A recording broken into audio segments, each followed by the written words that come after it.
They have a whole lot of crowd control, man. Like, this is so much crowd control that SRG is looking to potentially play with.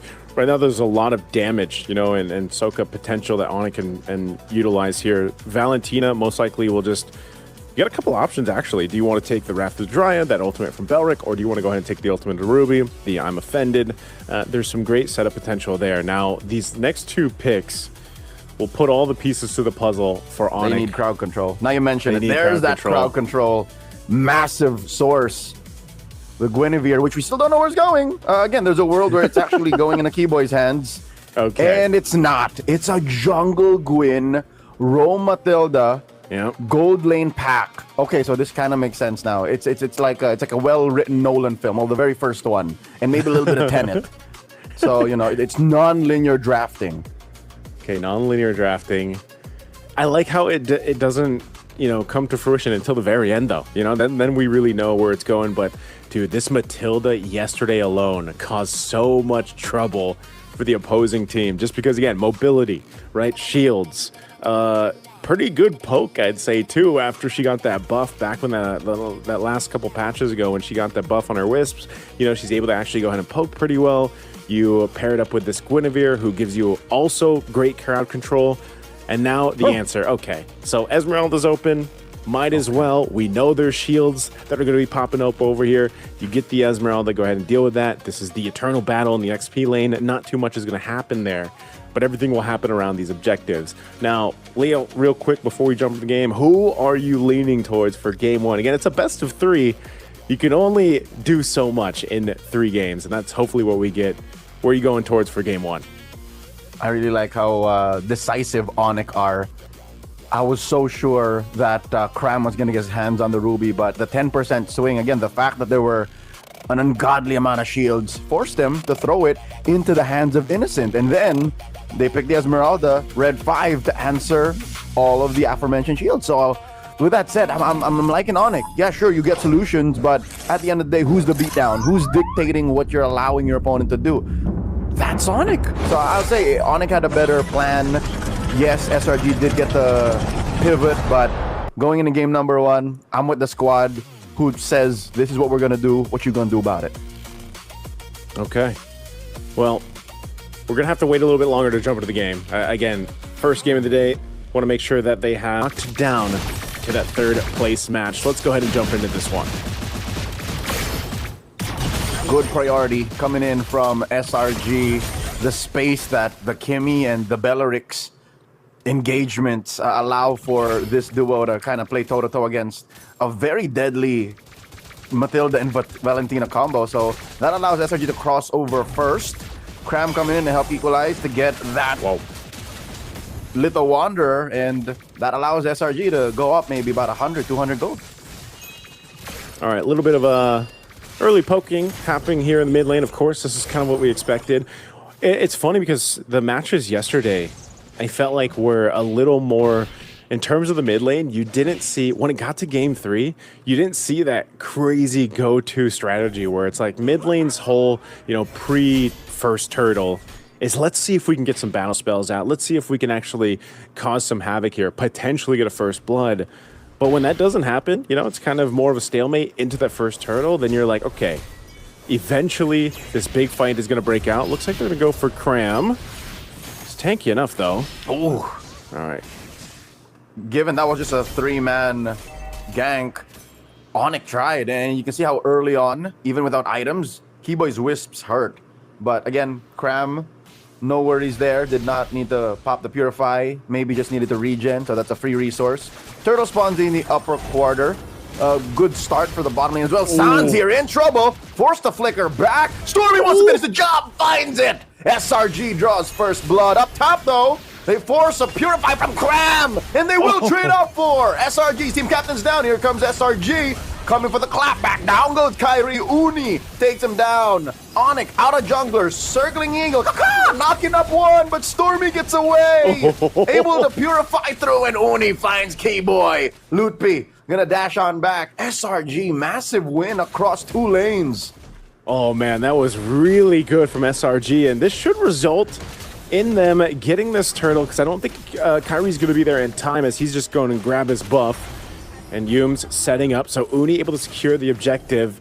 And some kills too. Again, 2 kills in the hands of Uni on a Hirara. Now, usually when the Hirara is picked up, we've seen it go to a point where, you know, it might struggle a little bit in the early game, but if you get some early kills and you're moving the way Uni's moving, this is why people have been so impressed by Uni. Again, Sakai's amazing jungler, but Uni, when he stepped in, even back in Paris, people were like, how would this pan out? Well, now Uni starting strong in game 1 against ONIC to get SRG to the grand finals here. This is something that can snowball out of control if you're ONIC, and you gotta be a little cautious about this because the way that just Harari can do some crazy things. This is why I was saying it almost felt coin flippy because of her kit, and you know, that's why if you're gonna pick a Guinevere, which we saw banned out quite a bit of times, they can still play with that potential to go in spatial migration, Requiem combo.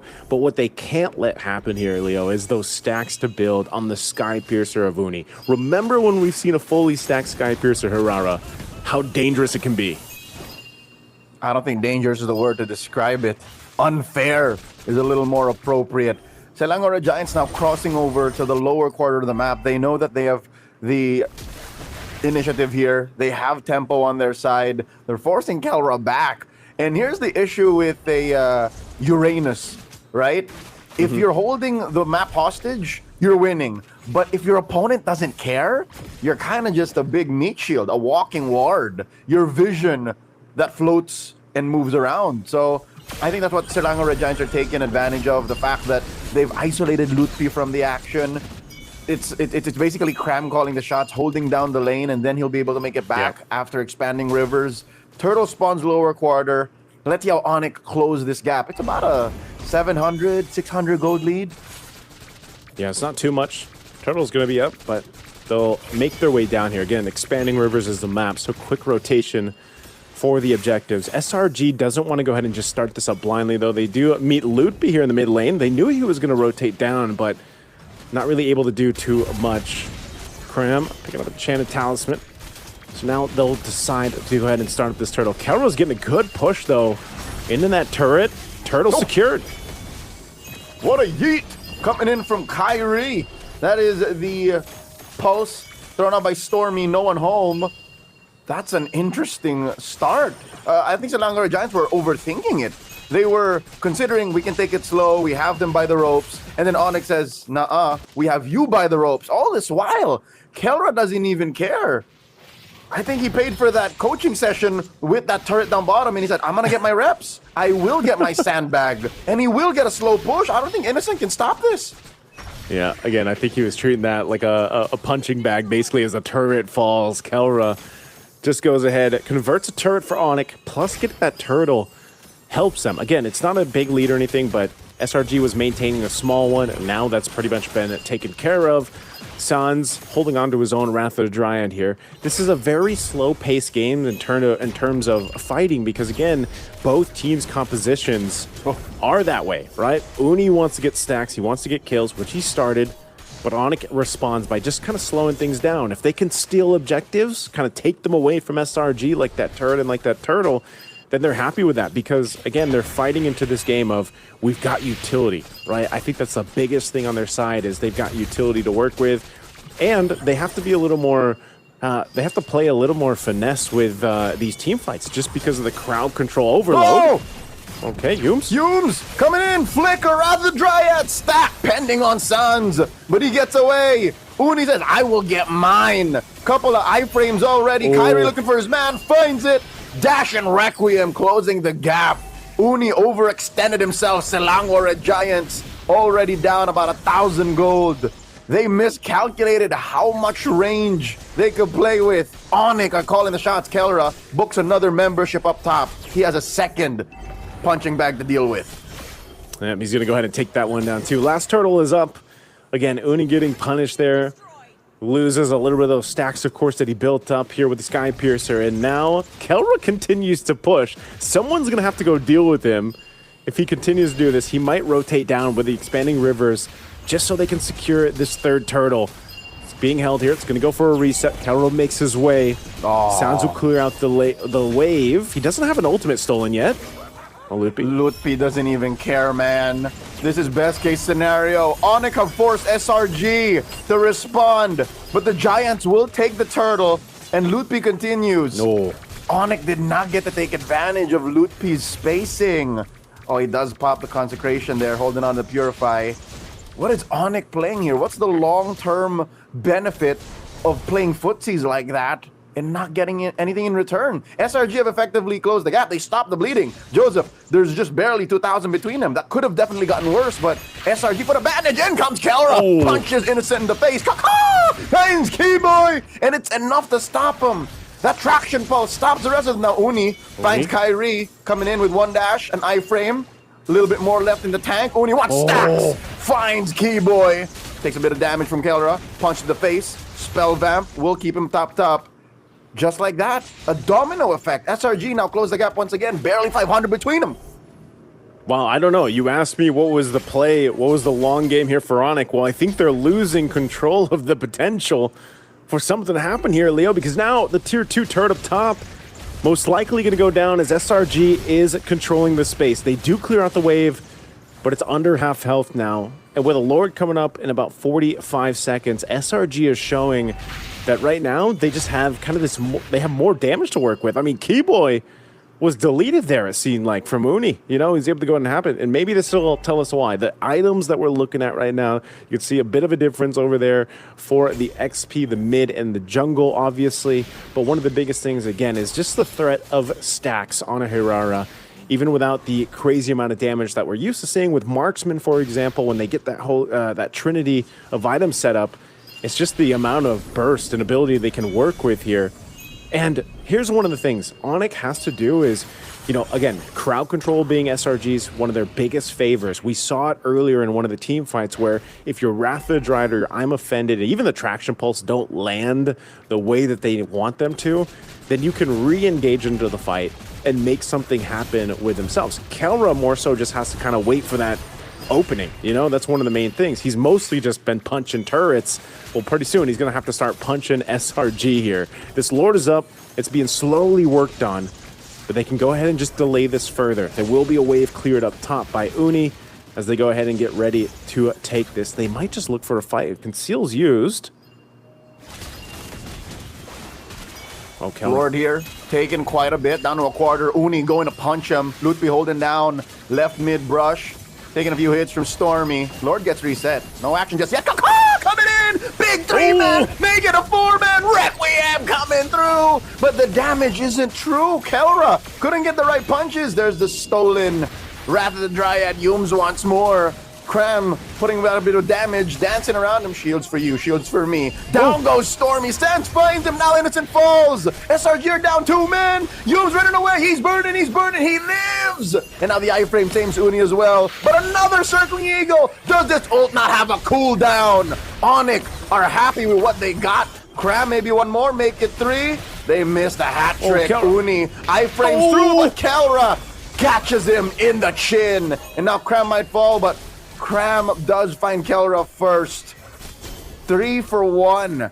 Massive win for ONIC. We're going back and forth here, Joseph, as Kyrie threatens another ult, and he finds it. The Requiem plus the stolen Wrath of the Dryads once again. The pulse won't stop it. Keyboy falls.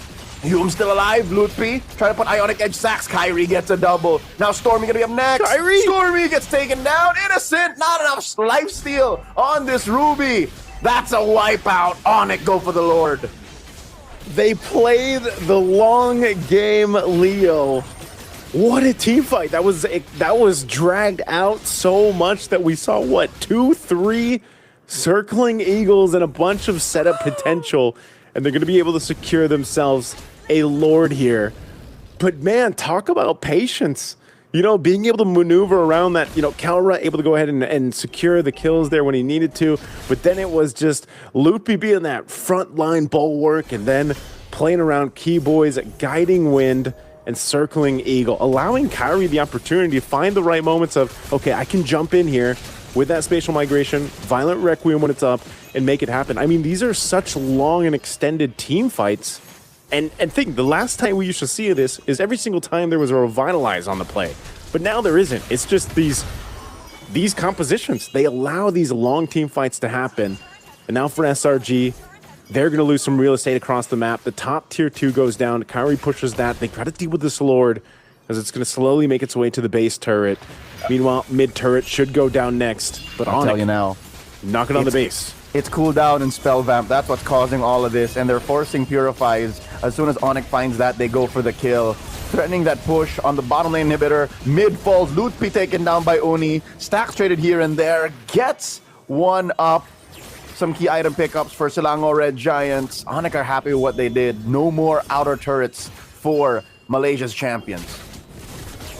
Okay. They find Lootby. I'm so surprised that he goes down that quick. But yeah, they lose some Holy Defense Shield. Now SRG's looking for a potential play here. Kyrie sees them. Oh, massive Requiem finds 3. Comes in for another circling eagle. Serves up Innocent. And now even Yooms won't survive. Cram is dancing away his troubles. He will survive, thankfully. Has enough tankiness. Flicker and combo coming in from the gold standard. Down goes Uni. Cram the only one left. It's a wipeout. KK gets 2 KOs. And now they go straight for the inhibitor. And I think this is where we say, that's it. ONIC played the long game in this best of 3 against SRG. The sustainability, the shields, and the mobility coming in clutch in game 1 to give them the upper hand against SRG. We'll have to see some things change here, of course, for Selangor Red Giants. But man, these were extended team fights. And I gotta say, Keyboy was able to make this all possible on that Matilda. That Matilda hero has picked up more and more and more over the past couple days here at Games of the Future 2026. Let's go to a break before we head on over to Game 2.